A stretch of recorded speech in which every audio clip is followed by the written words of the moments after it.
Assalamualaikum warahmatullahi wabarakatuh. Perkenalkan, saya Ahmad Alisani Rizky Aji. NIM saya A11 2024 15967. Untuk ujian akhir semester mata kuliah pembelajaran mesin, saya membuat sistem prediksi status stunting pada anak balita menggunakan machine learning. Studi kasus ini saya ambil dari Kabupaten Temanggung. Saya mengangkat topik ini karena stunting masih menjadi masalah kesehatan yang cukup serius di Indonesia. Stunting sendiri adalah kondisi gagal tumbuh pada balita sehingga tinggi badannya jauh di bawah standar usianya. Permasalahan yang saya angkat adalah klasifikasi multikelas, yaitu memprediksi status gizi anak balita ke dalam 3 kategori, yaitu normal, stunting ringan, dan stunting berat. Berdasarkan usia, jenis kelamin, tinggi badan, serta lokasi tempat tinggal anak. Tujuannya adalah menyediakan alat bantu screening awal yang dapat digunakan oleh kader kesehatan tanpa harus menghitung Z-score secara manual. Pada dataset yang saya gunakan ini berisi 2.200 data anak balita dan 12 kolom. Di antaranya itu ada usia bulan, tinggi badan, skor Z, status stunting, hingga kecamatan dan desa. Tentang usia bulan yang digunakan pada dataset ini itu 0 hingga 60 bulan. Dari hasil eksplorasi yang sudah saya lakukan, ternyata data ini itu tidak ada duplikasi dan tidak ada missing value atau nilai yang kosong. Selanjutnya di sini saya melakukan atau memeriksa korelasi dataset pada fitur numerik. Dan ternyata hubungan antara usia bulan, tinggi badan, dan skor ZHAS ini tidak menunjukkan korelasi linear yang kuat. Ini mengindikasikan bahwa model berbasis pohon keputusan itu seperti random forest dan XGBoost itu lebih cocok digunakan atau lebih sesuai untuk kategori dataset yang seperti ini. Setelah tahap eksplorasi data, di sini saya masuk ke tahap pre-processing data dan ada beberapa langkah untuk melakukannya. Di sini saya mengubah kolom tanggal lahir menjadi tahun lahir, dan di bawahnya saya mengubah jenis kelamin, saya encode menjadi nilai biner, 1 untuk laki-laki dan 0 untuk perempuan, dan ini hasilnya. Selanjutnya saya melakukan atau mendeteksi nilai outlier dengan metode IQR di sini. Pada kolom usia bulan, tinggi badan, dan skor Z dengan teknik clipping ke batas bawah dan atas atau lower bound dan upper bound. Sehingga di sini data itu tidak dibuang, tetapi nilai ekstrimnya itu disesuaikan. Selanjutnya di sini saya membuat data binet untuk mengubah nilai numerik menjadi nilai kategori. Di sini kolom yang saya ubah itu ada usia bulan menjadi kategori umur dari 0 sampai 12, 12 sampai 24, 24 sampai 36, 48 sampai 60, dan 60 sampai 72. Dan ada juga kolom tinggi badan dan skor Z. Dan ini adalah hasil dari binningnya.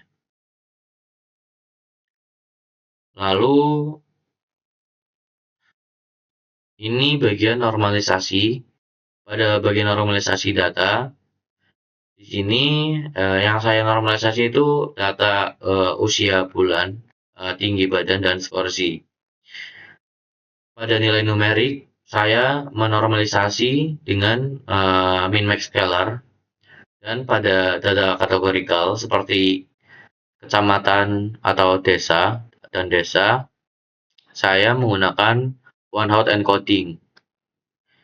Ini data frame sebelum dinormalisasi dan ini data frame setelah dinormalisasi. Tujuannya itu agar proses kedepannya untuk diolah itu lebih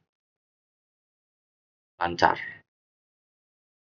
Dan ini di sini saya membagi data menjadi data training dan testing. Untuk data training itu sekitar 80% dan untuk data testing itu sekitar 20%.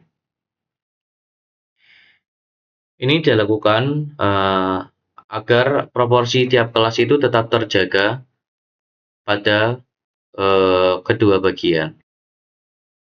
Selanjutnya, pada tahap permodelan, di sini saya menggunakan 3 model. Ada XGBoost, ada Random Forest Optimize, ada Random Forest yang dituning secara otomatis dengan Grid Search. Di sini saya akan jelasin model pertama yang saya gunakan itu ada XGBoost dengan parameter N estimatornya itu 200, learning rate-nya itu 0,05 dan max nya itu 4. Dan ini adalah hasil evaluasi dari XGBoost-nya dan ini ada perbandingan akurasinya. Selanjutnya pada model kedua ada Random Forest Optimize. Pada Random Forest Optimize ini saya lakukan parameter dengan cara manual dengan N estimatornya itu 500 dan max dip atau kedalaman maksimumnya itu 10. Ini ada evaluasi RF Optimize-nya. Ini ada perbandingan dari kedua model dari XGBoost dan Random Forest Optimize-nya. Ini ada fitur-fitur terpentingnya dari Random Forest. Terakhir, dalam model ketiga, ini ada Random Forest yang dituning secara otomatis menggunakan Grid Search. Pada tahap ini, saya mencoba 216 kombinasi yang mencakup jumlah pohon atau N estimator, terus kedalaman maksimum atau max dip, serta minimal sampel split-nya. Dengan cross validation itu 3-fold agar hasilnya lebih valid. Dan hasil tanning terbaiknya di sini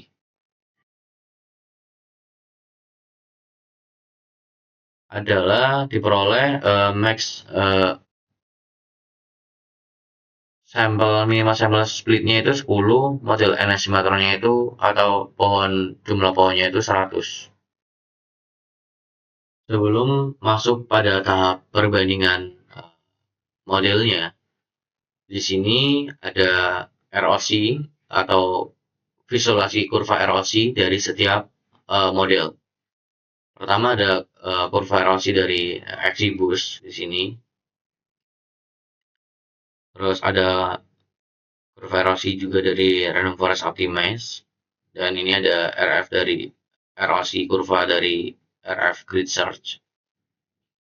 Dan masuk pada perbandingan ketiga model yang sudah dilatih. Di sini menghasilkan XGBoost dengan akurasinya itu 78,64%, F1 skornya 69,54%, Random Forest Optimize di sini akurasinya 69,77%, F1 skornya 67,27%, serta Random Forest dengan Grid Search itu 78,18% untuk akurasi dan untuk F1 skornya itu 68,81. Dan Ini ada model terbaik untuk setiap metriknya. Di sini dipegang oleh Exibus. Dari mulai akurasi, advanced score, precision, hingga recall. Ini adalah visualisasi dari keempat metrik untuk 3 model. Dan ini adalah heatmap perbandingan metrik modelnya. Dan untuk hasil model terbaik di sini secara keseluruhan itu dipegang oleh Exibus dengan total skornya itu 296,76%.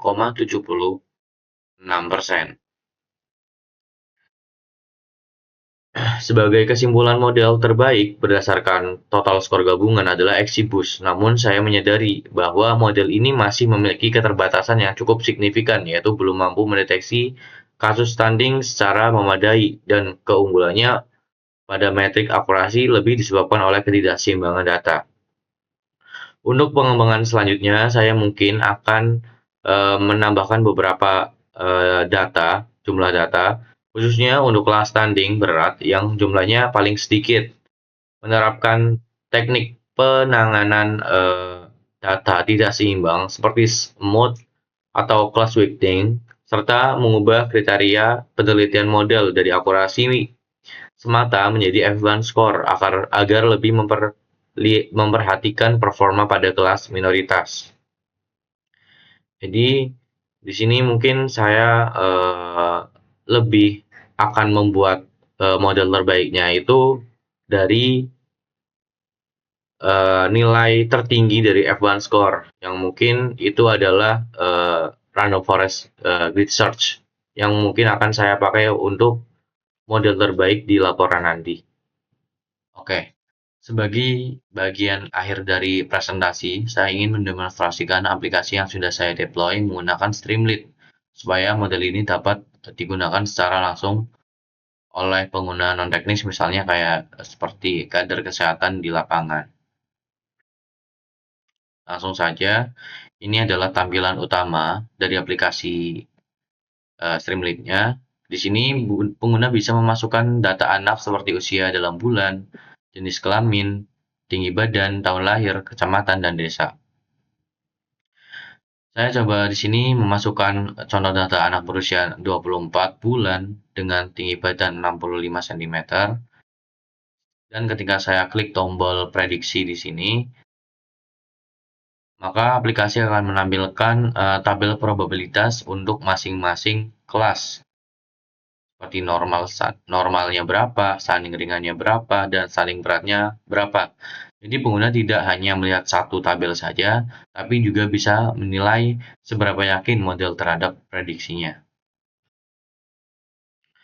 Perlu saya sampaikan juga, input pada aplikasi ini sudah saya batasi sesuai rentang data training, misalnya usia hanya 0-60 bulan, dan kecamatan atau desa hanya bisa dipilih dari daftar yang memang ada di data training. Ini untuk mencegah pengguna memasukkan kombinasi data yang tidak masuk akal, yang bisa membuat hasil prediksi menjadi tidak dapat dipercaya. Saya juga menyediakan halaman halaman terpisah, ini untuk halaman perbandingan dan evaluasi model, yang menampilkan confusion matrix dan fitur importance dari model yang sudah dilatih, seperti yang sudah saya bahas sebelumnya. Oke, mungkin dengan aplikasi ini harapannya proses screening awal stunting bisa dilakukan lebih cepat dan mudah diakses. Walaupun tentu saja model ini masih perlu pengembangan lebih lanjut seperti yang sudah saya sampaikan di bagian sebelumnya. Oke, mungkin demikian presentasi dan demo dari saya. Terima kasih atas perhatiannya. Wassalamualaikum warahmatullahi wabarakatuh.